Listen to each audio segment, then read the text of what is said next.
Sosiyete mpuzamahanga yasinye n'amasezerano na leta y'u Rwanda izubaka uruganda rugiye gutunganya amashanyarazi avuye muri Nyiramugengeri mu ntara y'Amajyepfo mu karere ka Gisagara.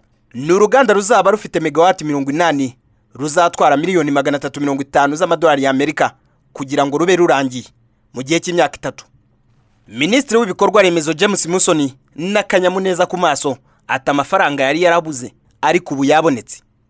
Urwo ruganda rw'amashanyarazi ruzatwara miliyoni 350 z'amadolari y'Amerika. Aba rero uyu munsi akaba wari wo munsi ukomeye cyane uko ayo mafaranga yose noneho yabonetse yo kugira ngo bubake. Ibigisigaye rero bihaye ukwezi kumwe kugira ngo bitegure mu kwezi kwa mbere akaba ari rwo bazatangira kubaka urwo ruganda rukazatwara hafi amezi 33 rugatangira kwinjiza amashanyarazi angana na megawati 80 muri grid y'u Rwanda. Miliyoni 280 z'amadolari abashoramari bazubaka uru ruganda bazigurijwe n'ibigo by'imari mpuzamahanga. Aba bashoramari nabo bakishakamo izindi miliyoni 70 z'amadolari y'Amerika. Ibigo bitandatu by'imari byemeye gutanga aya mafaranga harimo Africa Finance Corporation izatanga igice kinini cy'inguzanyo, PTI Bank, Aflexim Bank, India Exim Bank, Banki y'u Rwanda itsura amajyambere izatanga miliyoni 16 z'amadolari y'Amerika ndetse n'ikigo mpuzamahanga nterankunga cyo mu gihugu cya Finland. Ese mu gihe aya mashanyarazi yabonetse azongera iki ku ngufu z'amashanyarazi u Rwanda rufite kuri ubu? Urabona uyu munsi amashanyarazi dufite harimo na turacyakoresha za generators. Urumva rero ko aya ngaya nazamo ntabwo tuzongera gukoresha za generators.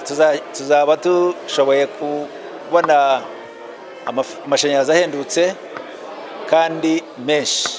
Birumvikana rero ko azafasha cyane. Igiciro cyayo kizaba kiri hafi muri average ni hafi amasenti 11. Birumvikana rero ko azaba ahendutse ugereranyije nayo yandi twari dufite kandi akabazaba ari menshi.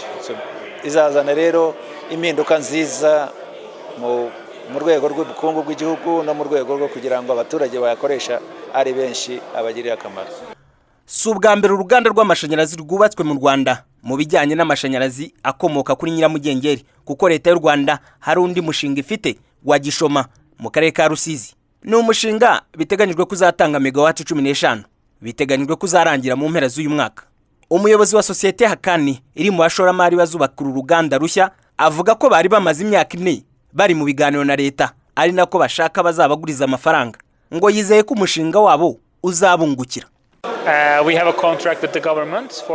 Dufitanye amasezerano na leta y'u Rwanda azamara imyaka 26. Yego, amafaranga yacu tuzayagaruza. Byari koroha gufata aya mafaranga yacu tukayajyana i Burayi kubakayo uruganda cyangwa muri Amerika cyangwa muri Aziya, ariko kubaka uruganda mu Rwanda nibyo bifite inyungu kurusha kubaka uruganda rw'amashanyarazi mu gihugu cyanjye cya Turkiya. Hanze nk'urugero aho dufite amashanyarazi arenze akenewe. Mu gihe cy'imyaka 26 uru ruganda biteganyijwe ko ruzuzura mu gihe cy'imyaka 3 ruzaba ruri mu maboko ya sosiyete Yamuni Limited. Ni sosiyete ihuriweho n'amasosiyete atandukanye harimo yitwa Hakani yo muri Turkiya, sosiyete y'ingufu y'amashanyarazi yitwa Quantum Power ndetse na sosiyete izubaka umushinga yitwa Temis. Nyuma y'imyaka 26 uru ruganda ruzasubizwa leta.